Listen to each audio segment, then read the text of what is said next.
থেকে দেখা যায় এলাকার এই অঞ্চলে করে দিয়েছে এবং ভিভিপ্যাট কেন করেছে এই ক্ষেত্রে তারা আমাদের শুধু নির্বাচন আমাদের কাছে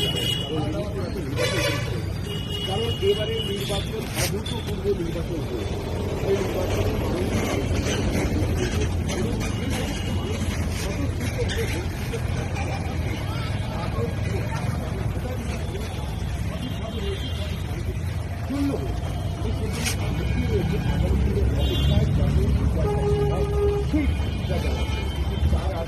এই ঘটনা আমরা একটু আগে দেখি তারপরে